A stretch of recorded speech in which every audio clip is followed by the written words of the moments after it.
رات کے تقریباً 3 بج رہے تھے جب میں کراچی ایئرپورٹ کے ڈپارچر لانچ میں بیٹھا ہوا تھا۔ میرے ہاتھ میں بورڈنگ پاس تھا اور دل میں ایک عجیب سی بے چینی۔ فلائٹ 709 کوالالمپور جا رہی تھی۔ یہ ایک نارمل انٹرنیشنل فلائٹ تھی، لیکن اس رات جو کچھ ہوا اس کے بعد میں کبھی پلین میں آرام سے سفر نہیں کر سکا۔ بورڈنگ اناؤنس ہوئی اور پیسنجرز آہستہ آہستہ پلین میں انٹر ہونے لگے۔ کیبن لائٹس ہلکی سی ڈم تھی۔ ایئر ہوسٹس مسکرا کر سب کا ویلکم کر رہی تھی۔ میں اپنی سیٹ پر جا کر بیٹھ گیا۔ سیٹ 27A پر جا کر بیٹھا۔ ونڈو سیٹ تھی۔ میرے ساتھ والی سیٹ پر ایک مڈل ایج آدمی بیٹھا ہوا تھا جو بار بار اپنی گھڑی دیکھ رہا تھا۔ اس کے برابر والی سیٹ پر ایک ینگ لڑکی تھی جو ہیڈ فون لگا کر میوزک سن رہی تھی۔ پلین آہستہ آہستہ رن وے کی طرف موو کرنے لگا۔ انجن کی گرجتی آواز کیبن میں گونج رہی تھی۔ ٹیک آف سے پہلے کیپٹن کی آواز اسپیکر پر آئی۔ Ladies and gentleman, this is your captain speaking. ہم کراچی سے کوالالمپور تک کا سفر تقریباً 5 گھنٹے میں طے کریں گے۔ سب کچھ بالکل نارمل لگ رہا تھا۔ نیچے شہر کی لائٹس بہت چھوٹی چھوٹی جگمگاتی ہوئی نظر آ رہی تھی۔ پہلے 1 گھنٹہ بالکل نارمل ہمارا سفر چلتا رہا۔ لوگ موویز دیکھ رہے تھے، کچھ سو گئے تھے اور کچھ کھانا کھا رہے تھے۔ لیکن پھر ایک عجیب چیز ہوئی اور یہاں سے سٹارٹ ہوتا ہے وہ سب سے خطرناک دور اس سفر کا۔ ہر چیز بالکل نارمل جا رہی تھی جیسے کہ میں نے آپ کو پہلے بتایا۔ اچانک سے پلین میں ایک آواز محسوس ہوئی۔ پلین میں بالکل خاموشی تھی اور اس خاموشی میں ایک ایسی آواز جو کہ صرف پیسنجرز کو ہی آ رہی تھی۔ اچانک بچے کے زور زور سے رونے کی آواز آنے لگی۔ پہلے تو کسی نے زیادہ دھیان نہیں دیا، سوچا کہ کوئی بچہ رو رہا ہے۔ فلائٹ میں بچے اکثر روتے ہیں، لیکن تھوڑی دیر بعد لوگوں کو عجیب بات محسوس ہوئی۔ وہ رونا رک ہی نہیں رہا تھا۔ ایک بچہ جو رو رہا تھا اور کنٹینیوسلی روئے ہی جا رہا تھا۔ 1 منٹ کے لیے بھی وہ بچہ خاموش نہیں ہو رہا تھا۔ پھر بھی وہی آواز آتی رہی۔ ایک پیسنجر نے ایئر ہوسٹس کو بلایا اور پوچھا یہ بچہ کیوں رو رہا ہے؟ وہ چپ ہی نہیں ہوتا۔ ایئر ہوسٹس تھوڑی کنفیوز ہوئی۔ سر، پلین میں تو کوئی بیبی ہی نہیں ہے، یہاں کوئی بیبی ٹریول کر ہی نہیں رہا۔ پیسنجر نے کہا کہ امپاسبل ہے یہ بات، پیچھے سے تو بچے کی آواز آ رہی ہے۔ ہوسٹس نے کہا کہ ٹھیک ہے میں دیکھتی ہوں۔ یہ کہہ کر وہ آگے بڑھ گئی، لیکن اس کا چہرہ کچھ الگ ہی کہانی سنا رہا تھا۔ 5 منٹ بعد وہ واپس آئی اور اس نے کہا کہ سر، فلائٹ میں کوئی بھی چھوٹا بچہ نہیں ہے۔ اس فلائٹ میں اس وقت کوئی بھی چھوٹا بچہ سفر نہیں کر رہا۔ یہ بات سن کر میرے جسم میں ہلکی سی ٹھنڈی لہر دوڑ گئی۔ وہ مجھ سے تھوڑے ہی فاصلے پر تھی اور ان کی جو گفتگو تھی وہ مجھے کلیئر سنائی دے رہی تھی۔ لیکن عجیب بات یہ تھی کہ اس بچے کی آواز اس وقت بھی آ رہی تھی اور سارے پیسنجرز کو وہ آواز بے چین کر رہی تھی۔ لیکن ایئر ہوسٹس کا یہ کہنا کہ یہاں کوئی سفر ہی نہیں کر رہا، اس بات پر تو یقین تو بعد میں ہوتا، پہلے تو غصہ آ رہا تھا۔ ایسا لگ رہا تھا جیسے وہ کسی بات کو کور کرنے کی کوشش کر رہے ہیں۔ خیر، ہم سب لوگ خاموش ہو گئے۔ جب وہ آواز کافی دیر آتی رہی تو میں نے سوچا کہ میں پیچھے جاؤں گا اور جا کے دیکھوں گا کہ ماجرا کیا ہے۔ اب آواز تھوڑی سلو ہو گئی تھی لیکن ختم نہیں ہوئی تھی۔ ایئر ہوسٹس اور ایک کریو ممبر پیچھے گئے۔ 5 منٹ، 10 منٹ اور 15 منٹ اسی طرح وقت گزرتا گیا۔ وہ واپس ہی نہیں آئے۔ اب کیبن میں خاموشی پھیل گئی۔ پھر اچانک پلین کی لائٹس 1 سیکنڈ کے لیے بلنک ہوئی اور اسی وقت رونا ایک دم بند ہو گیا، جیسے کسی نے اچانک اس کی آواز کا سوئچ آف کر دیا ہو۔ میرا دل زور زور سے دھڑک رہا تھا۔ تبھی اسپیکر پر کیپٹن کی آواز آئی، لیکن اس کی آواز میں کافی گھبراہٹ تھی۔ Ladies and gentleman, please remain seated. بس اتنا ہی کہا، پھر سائلنس۔ میں پیچھے کی طرف دیکھا۔ کرٹنس ہلکا سا ہل رہا تھا، کوئی اس کے پیچھے کھڑا ہو، لیکن کوئی نظر نہیں آ رہا تھا۔ پھر اچانک ایک اور آواز آئی، اس بار بچے کی نہیں، ایک عورت کی ہنسنے کی آواز آئی، ایسی ہنسی جو بالکل بھی انسانی نہیں لگ رہی تھی۔ پلین کے اندر لوگوں میں پینک شروع ہو گیا۔ ایک آدمی چلا اٹھا، یہ آواز کہاں سے آ رہی ہے؟ تبھی پیچھے کے کرٹنس آہستہ آہستہ ہلنے لگے اور اچانک ہی پردہ وہاں کا کھل گیا اور ایک ایئر ہوسٹس باہر نکلی، لیکن اس کے چلنے کا سٹائل کافی عجیب تھا۔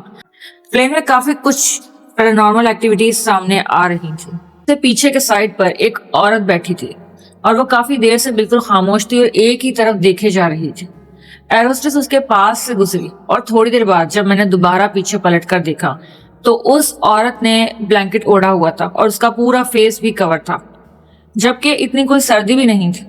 جب میں نے اس کو اس حالت میں دیکھا تو مجھے تھوڑا عجیب لگا، لیکن میں نے اوائڈ کر دیا۔ تھوڑی دیر گزرنے کے بعد پھر دوبارہ میں نے نوٹس کیا کہ وہ بلینکٹ وہاں سے ہٹ ہی نہیں رہا اور اس عورت کے رائٹ اور لیفٹ پر بھی کوئی نہیں بیٹھا تھا۔ وہ سینٹر والی سیٹ پر تھی اور بلینکٹ اس کے منہ تک تھا۔ جب میں نے یہ چیز دیکھی تو میرا دل بے چین ہوا اور مجھے تجسس ہوا کہ میں اس بارے میں پتا کروں۔ میں نے گزرتی ہوئی ایئر ہوسٹس کو روک کر اس سے پوچھا تو اس نے کہا کہ وہ سو رہی ہیں۔ میں نے کہا کہ آپ جا کر دیکھ لیں پیسنجر ٹھیک ہے، تو اس نے کہا سر آپ فکر نہ کریں، وہ سو رہی ہیں۔ سفر اسی طرح گزر گیا جیسے میں نے آپ کو بتایا کہ 5 گھنٹے کی فلائٹ تھی۔ 2 گھنٹے اسی طرح گزر گئے اور اس بچے کی آواز بھی آتی رہی اور وہ عورت مجھے اس سے زیادہ، اس عورت کا وہاں بیٹھنا مجھے بہت زیادہ تنگ کر رہا تھا کہ یہ بلینکٹ اس کے منہ سے ہٹ ہی نہیں رہا تھا۔ تھوڑی دیر بعد میں کسی بہانے سے اس سیٹ کے قریب گیا۔ میں اس عورت کے قریب پہنچنے ہی والا تھا اس کو چیک کرنے کے لیے کہ اچانک ایک ایئر ہوسٹس کی نظر مجھ پر پڑی اور وہ میرے فوراً قریب آئی تیزی سے اور آگے مجھ سے کہا کہ سر آپ کو کچھ چاہیے؟ میں نے کہا نہیں، کچھ نہیں چاہیے۔ میں جانے لگا، پھر میں دوبارہ پلٹا اور میں نے فوراً سے اس ایئر ہوسٹس کے سامنے اس عورت کے چہرے سے بلینکٹ کھینچا۔ جیسے ہی میں نے بلینکٹ کھینچا تو مجھے کلیئر نظر آیا کہ اس عورت کی ڈیتھ ہو چکی تھی اس فلائٹ میں، جس کی ڈیتھ کو ہم تمام پیسنجر سے چھپایا جا رہا تھا۔ میں نے اس عورت کی حالت دیکھی تو اچانک ہی میرے منہ سے چیخ نکل گئی۔ اس ایئر ہوسٹس نے مجھے اشارے سے چپ رہنے کے لیے کہا اور واپس اس عورت کے چہرے پر بلینکٹ ڈال دیا۔ میں نے پوچھا یہ سب کیا ہے تو اس نے مجھے آہستہ سے کہا کہ سر ان کی ڈیتھ ہو چکی ہے۔ فلائٹ میں پینک نہ پھیلے اس لیے ہم لوگ اکثر ان پیسنجرز کا فیس کور کر دیتے ہیں اور آس پاس کے لوگوں کو لگتا ہے کہ شاید یہ لوگ سو گئے ہیں۔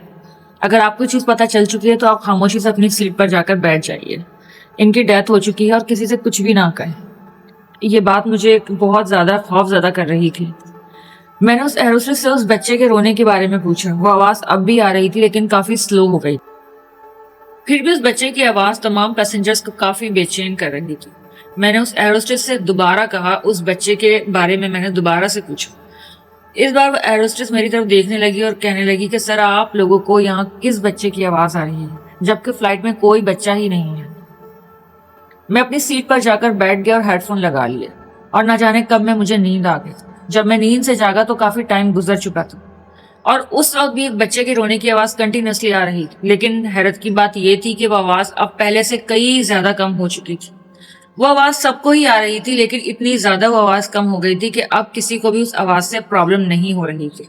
ہمارا راستہ کسی بھی طرح گزر گیا۔ جب ہم لوگ اس فلائٹ سے نیچے اتر رہے تھے تو ایک چیز اور دیکھ کر تو میری جان ہی نکل گئی۔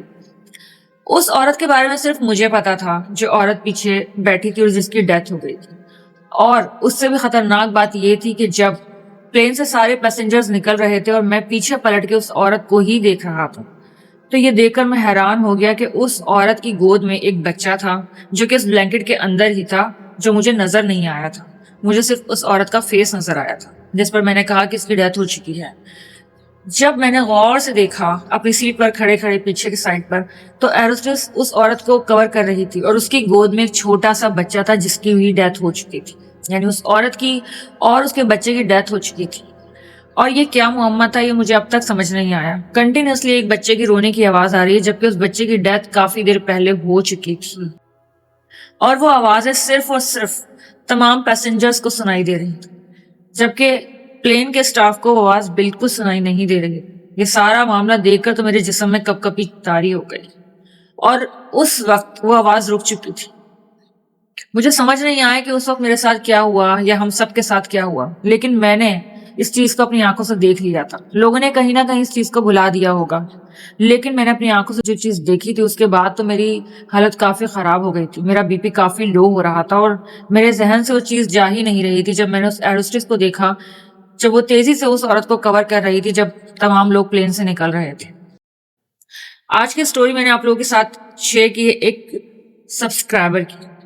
اس سٹوری میں سسپینس بہت زیادہ تھا اور ایک سوال رہ گیا کہ آخر یہ کیا ماجرا تھا۔ ویڈیو پسند آئی تو ویڈیو کو لائک کیجیے گا اور چینل کو سبسکرائب کیجیے گا۔ ملتے ہیں اگلی سٹوری میں ایک نئے ٹوسٹ کے ساتھ۔ ہی کو اجازت دیجیے، اللہ حافظ۔